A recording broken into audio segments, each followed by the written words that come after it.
What's up, everybody? It's PJ here with the CRNA Trip, and I am back. And today we are going to talk about how to get your first job out of CRNA school. So let's get into it.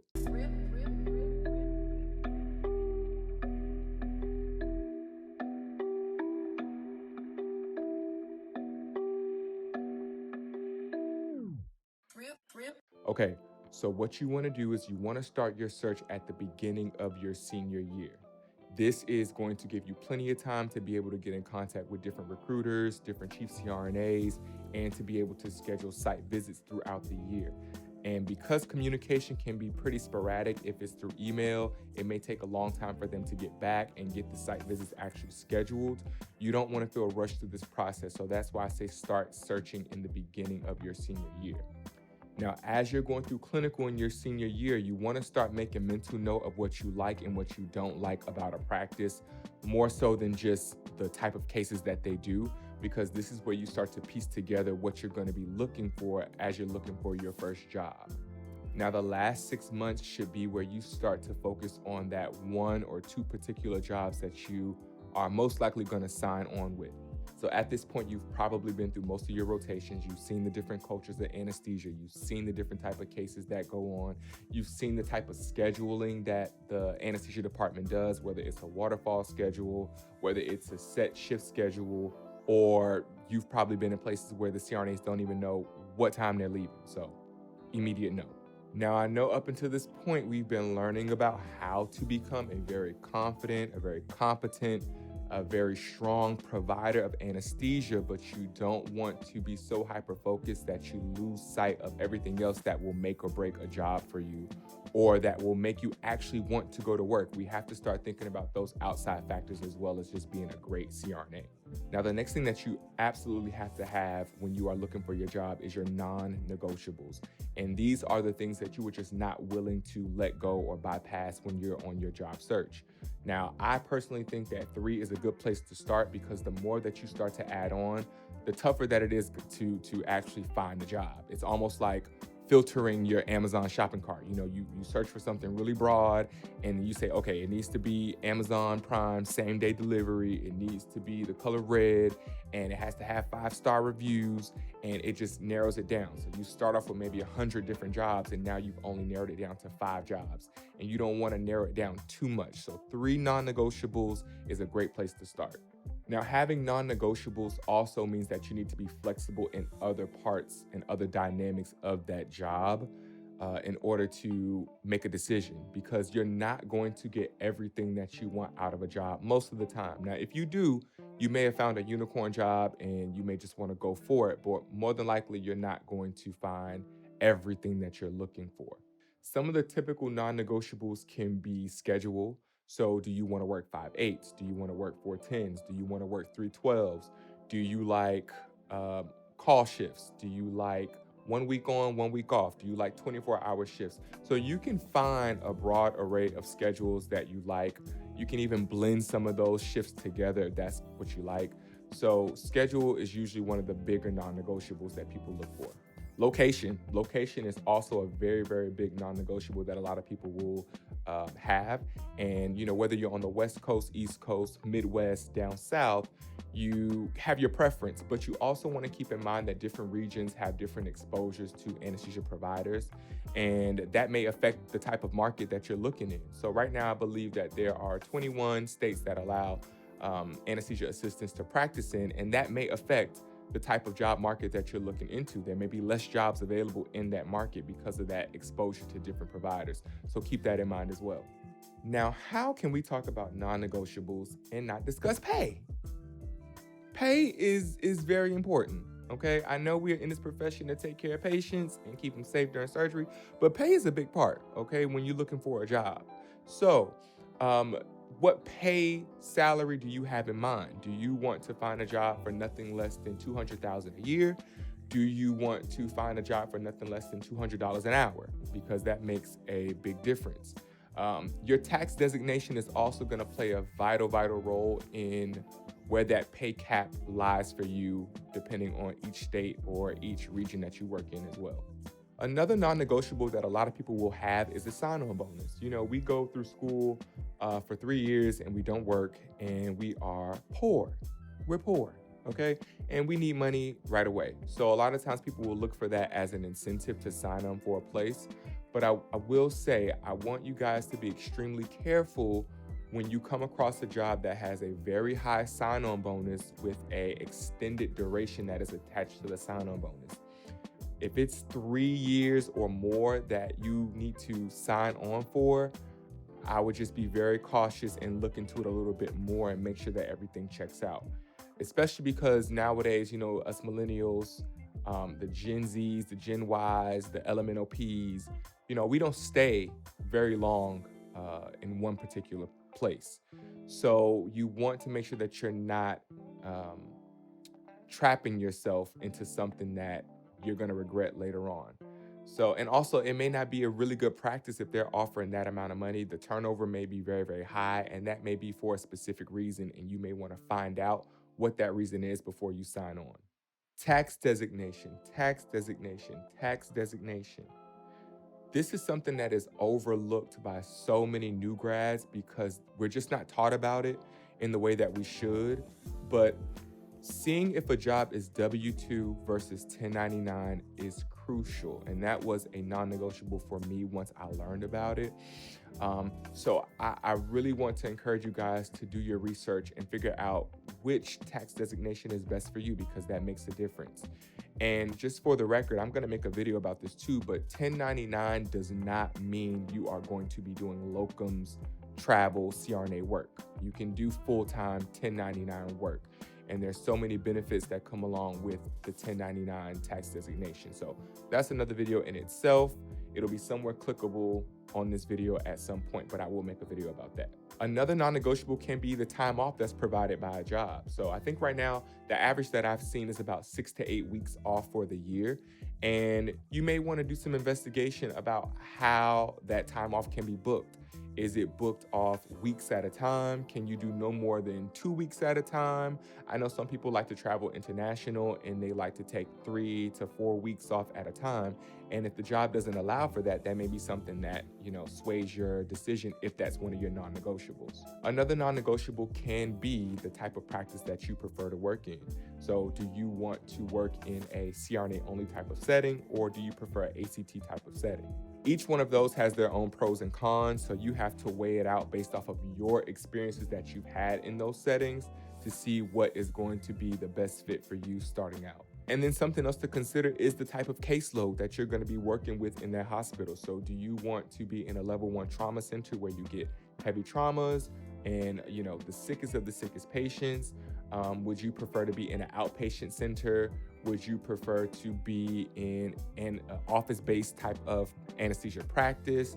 So it all depends on what you want. And like I said, going into that first job, depending on how you've maximized on your time as an SRNA with the cases that you do and the type of settings, you may be ready to do one of those non-traditional routes right away. And that's okay, because there are plenty of jobs out there that will accept new grads and help them in those type of settings and environments off rip.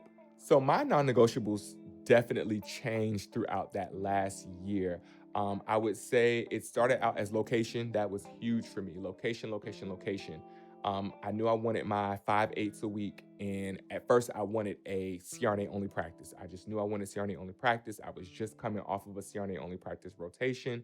And that was huge to me at the time.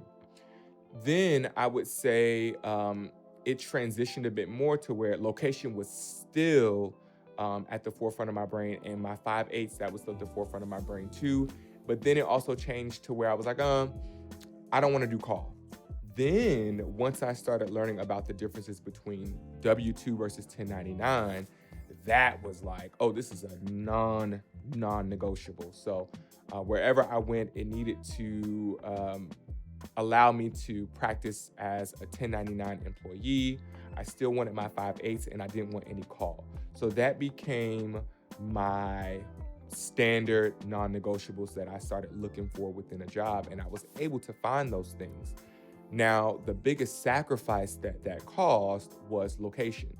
So all the site visits that I did initially were in the location that I wanted, but they didn't provide the non-negotiables. So I had to ditch the location and be able to um, kind of go to an area that wasn't on my radar. I'll just say that. And fortunately, I landed into a practice that came with a lot of other positives. So it was good organization. We get all of our breaks. It has a good case mix. It's a pretty good ACT practice. We have Epic charting. There's OmniCells. There's McGraths. There's Gammadex. So it came with all these other pros too that I was able to say, okay, even though location was important to me at first, I'm willing to be flexible with the location because I have my non-negotiables and it comes with a lot of other perks and benefits that I think are good in a practice. So that's how my job decision making happened. Next, we want to talk about where do you actually find the jobs? And if you plan on staying in the city or the state where you went to school, then the best thing for you to do is just to make a great impression at clinical, especially if you rotate through multiple sites throughout the state or throughout the city. You are pretty much on an ongoing interview every time you go to clinical. So, and if you're a really, really good SRNA, a lot of times you'll get asked and approached about working there once you're done with school before you even get a chance to ask anybody about it. So I know for me, I got asked if I was willing to work at every clinical site that I went to because I put in the work and I made great relationships and great impressions first off and foremost. So that's very important. So when you go to clinical, it's not only about the learning experience, but it's also about networking and job opportunities. So keep that in mind. Now, if you plan on moving away or moving back home or just leaving that state that you went to school in, then you have a couple of different options for looking for jobs. In my opinion, I think word of mouth is the best way to find a job. It's networking through other CRNAs, through other SRNAs, and through posts on group forums that is going to give you the most in-depth results that you're looking for, because that's what I did. As I started to narrow down what I wanted in a job, I joined this Facebook group, and I'll post a link to it below because I can't invite people. It's against the rules, but if you request to join in and you fill out all the questions, then you can join in. But it was a group of CRNAs and SRNAs and people just asking like, hey, I'm looking for a CRNA only practice in Montana where I can get 312s a week and I'm looking for this amount of pay, no less. And people would jump in and say, well, hey, I have this in the comments, and they were willing to help. And I was able to get a lot of my site visit schedule through those hospitals and reaching out to different recruiters and, well, not recruiters because there's no recruiters in that group, but I was in touch with people that could get me in touch with the recruiters or the chief CRNAs at the time for those hospitals and set up my site visits. Funny story is I remember seeing the job that I work at now. I remember seeing the initial post in that group, but because of the location, I didn't pay it any mind. And then after I did my site visits and it didn't really work out how I thought it would, I had a friend who had started at that job, and that's how I got introduced and in touch with the chief at the time. And we talked, set up the site visits, and it was actually much better than I anticipated. And then that's when I signed. So again, you have to be flexible. If location's your non-negotiable, that's your non-negotiable. But if you're flexible, there are opportunities out there that will fit whatever you're looking for at the time. Many of you guys may know about GasWorks, which is a website that has a database of different job posts throughout the country, and you can filter it, and it's pretty streamlined. And I know for me, I use GasWorks a lot to get a lot of inspiration throughout the year.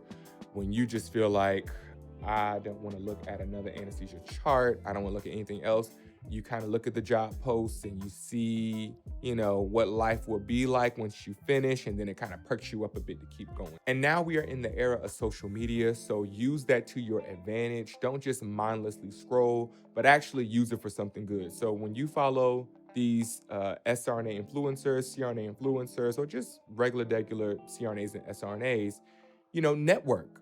That is a great source of networking. Hey, how's the practice in California? How's the practice in Georgia? How's the practice in Ohio? And you get a feel for how the hospitals operate and how anesthesia operates. And if that's something that seems like it fits you, then you can ask more questions about it. There are also pages specifically dedicated for CRNA jobs. I know CRNA Locums is a great page. I look at some of their stuff like, I need to be on that. But, you know, even though they do cater towards locums assignments, I have seen a couple of like permanent positions here and there. So it's still a great place to draw some inspiration for if you're looking based off a location or pay. Bagmassjobs.com, as well as anesthesia jobs on Instagram is also another great page to follow or website to look at when you are looking for jobs online. Next thing we need to talk about is your site visit. Now, this is extremely important. This is you doing your due diligence for whatever ad or whatever was told to you on paper. You need to do your site visit to make sure that it matches in person, because it can be a total difference. It may look just like the most perfect job in the world on paper, or when you're talking to somebody, and then when you get there, it's a train wreck, or you just don't like the vibe. So site visits are extremely important, and you should never, ever sign a job without doing a site visit as a new grad. When you get to your site visit, you are looking for so many different things. You're looking for, what does the organization look like? And I mean the organization of the anesthesia department, the workflow. How organized is it? Does everybody look stressed out 24/7? Everybody's running around. Cases are always late. You know, what does that look like? You know, you'll get a feeling of, okay, there's a good flow between, you know, picking a patient up in pre-op, going to the OR and getting to pack you and get ready for your next case. What do the OR rooms look like? Does it look run down, or is it nice and shiny? Now, don't get fooled by the nice and shiny OR, because I remember on one of my site visits, beautiful OR. Everything is new and shiny, and you got all these fancy machines and all this equipment. I didn't see a lick of anesthesia. Not one, not a lick of anesthesia. It was problem after problem after problem. I left the site visit, didn't see one case. So don't get fooled by the new and shiny, because that can be, you know, just as bad as something that's run down. When you're initially in contact with the recruiters for your site visit, and they're trying to find a time for you to come out, make sure they're paying for your site visit, okay? Flights, hotels, rental cars, meals. Usually they'll either reimburse you or they'll pay for it up front. So the site visit that I did for my current job, they paid for everything up front, except meals. I had to get reimbursed for meals, and the only thing they didn't pay for was alcohol. So you just get an itemized receipt and you send it in, and they'll give you the money back for your meals. Now, they also will pay for your significant other to come out as well. So, you know, if you guys are going to be moving together and you need to see what the school districts are like, you need to see what the housing is like, or anything, see if they can pay for them to come out too, because they're a part of that move as well. So, but all in all, make sure that you're getting something for you going out there, especially as a student. You don't have any money to be traveling like that. And if you're considering multiple jobs and you're flying out, you know, 3 or 4 or 5 different times for a site visit, that gets expensive. And the closer you get to graduation, the broker you're going to get. Because I remember, I don't know if broker is a word, but you're going to be broke. Now, don't feel pressured to sign with the place just because they paid for your meals. Now, y'all know how that goes. If you get out there and the site is just not working out, you don't like the area, you don't like the vibe, then it's a chop. You don't have to do anything else about it. Thank you for the opportunity, but I'm gonna go with somewhere else. And a lot of times you don't have to tell them that. Just move right on along. So just a quick recap, okay? So landing your first job out of school is crucial, and it's one of the biggest decisions that is going to make or break the start of your practice. And you need to go into it with intention. You need to go into it with a plan, and you don't want to feel rushed. So you have to start early. I would say no earlier than the beginning of your senior year. Don't look to sign anything until that last six months and beyond, when you actually sign your deal. And of course, also don't sign anything without doing a site visit. Stick to your non-negotiables, people. You will not get everything you want out of a job, but if you have some non-negotiables, at least you feel comfortable knowing that, hey, I have these 3 things that are very important to me, and everything else I know I can work with. If you have that mindset, you'll find a job that is going to make it a smooth transition into your practice. in my opinion, word of mouth is the best way to find a job. It's not the only way to find one, but it is really, really helpful when you can get that firsthand knowledge from someone who's at that facility or within that group that you are looking to be a part of. And then lastly, remember your site visit is key. It's you doing your due diligence. It's making sure that what is on paper matches when you actually step foot into that OR or into that hospital or that office. You want to piece those two things together. So site visits are very crucial. Get them to pay for your site visit. They will pay. They will pay. So if there was one takeaway that I would want you guys to get from this video, it would be don't hop on the first job you see or the first job that comes to you. Don't hop on the highest sign-on bonus that you see, because a lot of times there are a lot of things that you probably won't like about that job, and you've already locked yourself in for 3, 4, 5 years at a job, and it's just not worth it. So make sure you guys subscribe before y'all head out. Make sure you turn on your notifications before you head out, and look out for the next video. And with that being said, I'm out.